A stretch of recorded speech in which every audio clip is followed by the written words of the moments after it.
Hello students, this is Dr. Vidya Patil.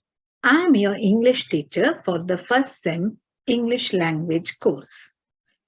In the previous videos, we have already discussed about what are the different topics which you are going to study. You know now that there are 3 units in your syllabus. The first 2 units are related to grammar and composition, and the third unit is related to the text. The first unit, which we are now going to begin, is receptive skills.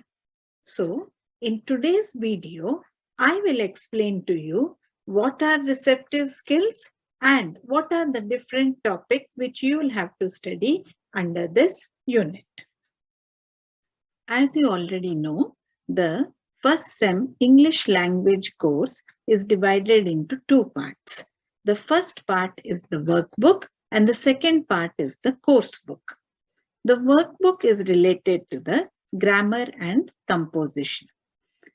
This has 2 units, and today we will be dealing with the first unit, that is receptive skills. In today's video, we will try to understand what are receptive skills and what are the different topics which you will need to study under the first unit. Anyone who intends to learn the language needs to learn the basic language skills. These are divided into 2 categories, which are receptive skills and productive skills. The receptive skills include reading and listening.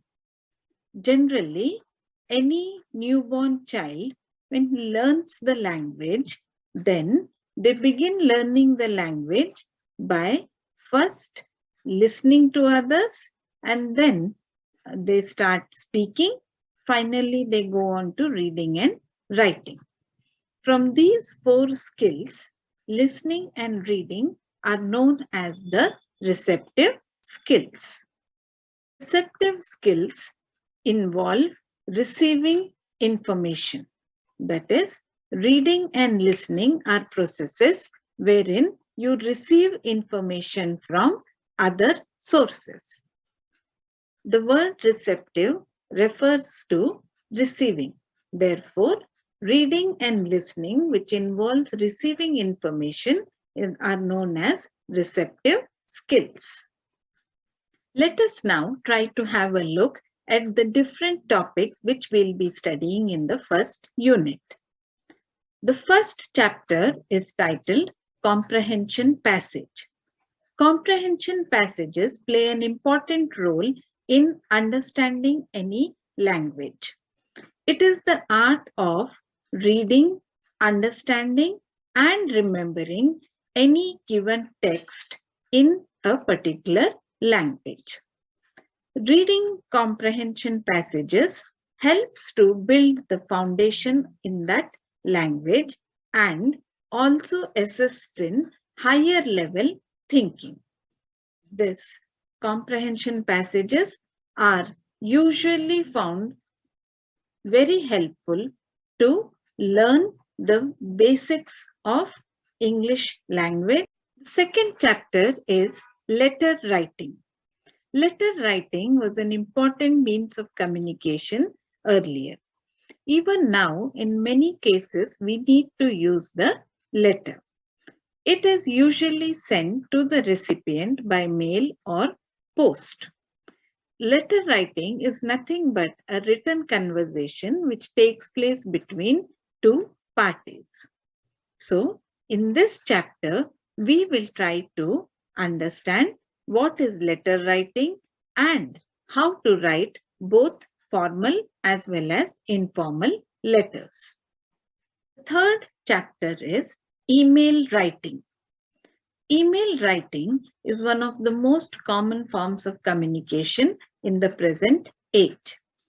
Email stands for electronic mail. Here, it involves composing, sending, storing, and receiving messages over an electronic communication system. Email writing is preferred nowadays as it is cheaper and faster. The fourth chapter is titled Listening and Hearing. Now, both these are quite similar activities, but in this chapter, we'll try to understand what is the difference between listening and hearing. Hearing is an accidental and automatical brain response. That is, when you hear a sound, you don't make an effort to try and understand it or to decipher what it says. While on the other hand, listening is purposeful and focused. It is not accidental. So, what are these differences between hearing and listening? This is what we'll try to understand in this chapter.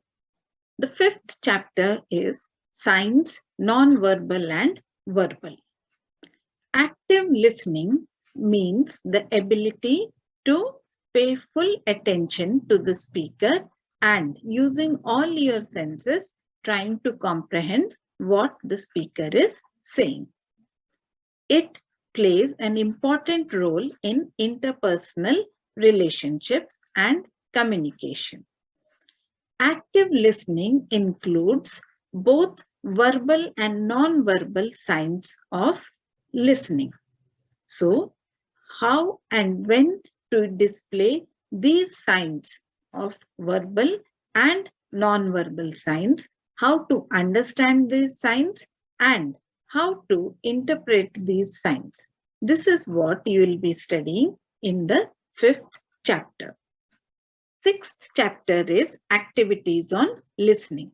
Listening is one of the essential skills in the process of communication. Each one of us needs to learn and develop this skill. There are various activities which can assist us in developing our listening skills. Under this chapter, we will try to perform certain of these activities and learn how to develop our listening skills. In today's video, we have learned what are the different topics which we'll study in the first unit of our course, that is receptive skills. Each of these receptive skills, that is reading and listening, play a very important role in the communication process. Therefore, it is essential that we understand these receptive skills and develop them so that we can become effective communicators, especially in the English language. I hope you have liked this video. Thank you.